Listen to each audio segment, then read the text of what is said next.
So, Batman.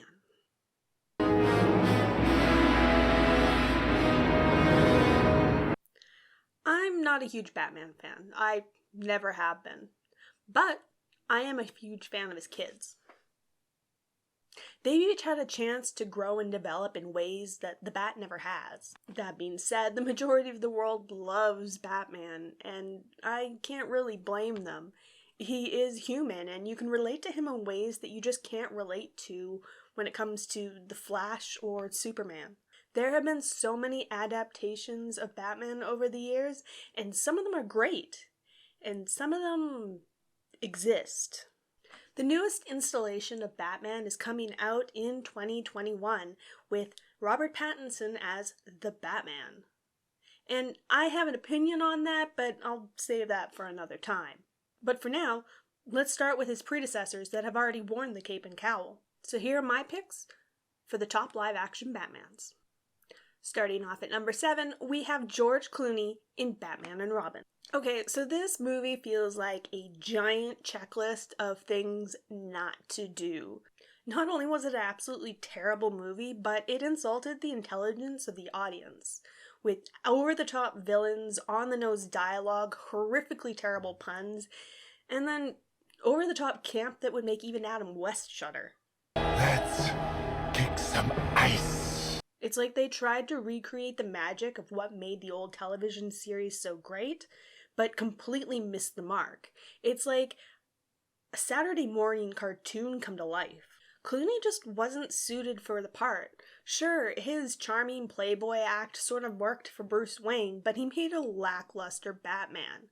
Like, seriously low-key. He had no intensity whatsoever. Batman needs to have a presence, and Clooney just didn't have it. On top of that, they sort of played fast and loose with what made Batman Batman and turned him into a ludicrous spectacle, rather than the dark and brooding character of myth and terror he should be. Number 6, Val Kilmer in Batman Forever. This was the first attempt to try and capture the same fun and camp that came with the original TV series, with over-the-top villains that left Kilmer playing the straight man. But I remember this movie more for Jim Carrey and Tommy Lee Jones than I do for Batman. This adaptation in no way represents the cape and cowl as it should be. The film had direction issues and cartoonish ridiculousness that made you cringe. It also completely rewrote the Batman and Robin history. Kilmer made a decent pretty boy billionaire playboy, which is probably what initially got him the role. But when it comes down to it, he made a flat and forgettable Batman. On top of that, this Batman breaks the no-kill rule, which is something that Bruce has gone after his own kids for. At number 5, we have TV's latest Batman, Ian Glenn. And okay, it technically wasn't him in the cape and cowl at the end of the first season, but he was presented to us as Bruce Wayne in all his glory in season 2. We don't really get to see this Batman in action because he's mostly seen through the eyes of Dick Grayson, and the way he's presented on the show is somewhat of a contradiction. One thing I do appreciate about this depiction of Batman, though, is the reliance on detective skills, which is what Batman should be known for, even if we're only seeing it through the ones that have been passed down to Dick Grayson. Also, he's too old. It doesn't make sense in the continuity of the story, but then again, the entire Titans show is a bit of a mess. Glenn has the seriousness that goes hand in hand with playing the Dark Knight, and he seems to understand the burden of wearing the cape and cowl. But along with how out of place his age is, he doesn't sound American. His accent is kind of a complete fail. Not only that, but season 1 sets him up to be an isolated, lonely man. One that is emotionally distant and very single-minded. But then we see him in season 2, and he's presented with far more warmth to his character than we had been led to accept. Which is nice to see, because it means he cares about his kid, and if anything, Bruce Wayne definitely does love Dick Grayson. But it doesn't go with how the character had been set up previously. It's like the writers changed their mind in between seasons, which I have a feeling we're probably going to see again. Number 4 may surprise people, but we have Ben Affleck in the DCEU movies.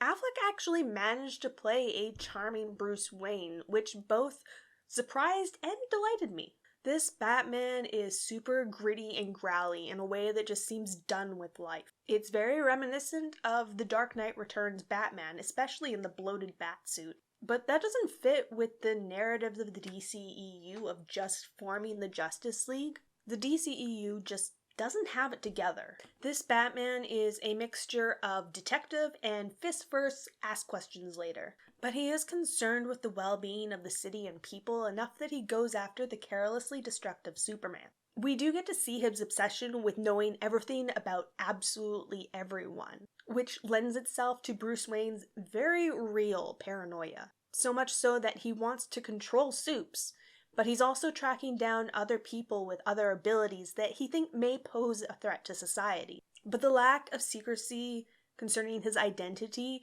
is completely out of character. Like, he just walks into Barry's place like, "Hey yo, I'm rich. Want to join my team?"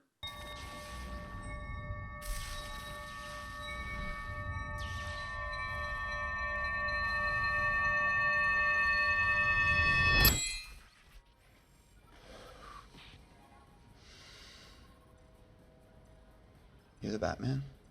Affleck is a weird choice all around. It's like some sort of weird alternate universe where Batman got blasted into a past where he had never existed. More importantly, if he's going to be this old, where are his kids? Even at this age, Damian would be an adult. At number 3, we have the incomparable Adam West in the 1960s Batman. Batman was different then. The image of Batman in no way fits with the modern take of the Dark Knight that we see now. But for the time that it was created and the time that it brought joy to people, the camp factor was perfect. Either you love it or you hate it. There is no in between. The show was meant to be ridiculous and over the top. All of the characters are equally silly. West played a straight-faced, satirical Batman, and he went all in on his performance, taking the audience along for the joke. I love the play on Batman's no-kill rule in this. I mean, the satire alone of him refusing to harm even baby ducks to dispose of a bomb.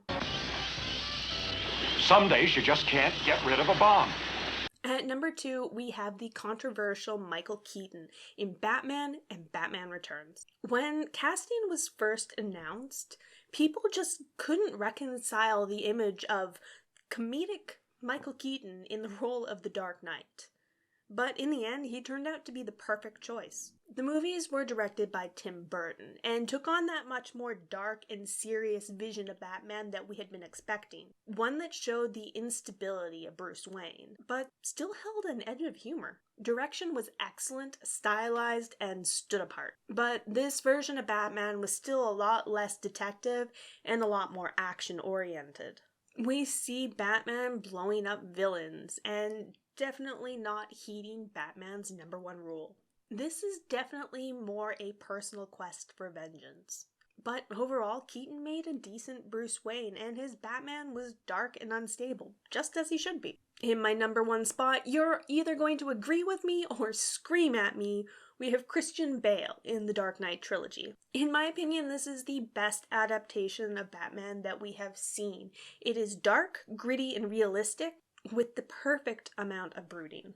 Bruce Wayne is presented as a complex and flawed character, and we have the chance to see behind the mask, to really see the damage. We follow him on the entire journey of him becoming the Bat, throughout his entire worldwide training, and the battle he has with his own morality. Bale is an Oscar-winning actor, and he approached this role with 2 distinct parts in mind: Bruce Wayne and Batman. Okay, so the voice was a little difficult to take seriously, but I appreciate his effort of trying to differentiate between the characters, and it is a loving tribute to the great Kevin Conroy.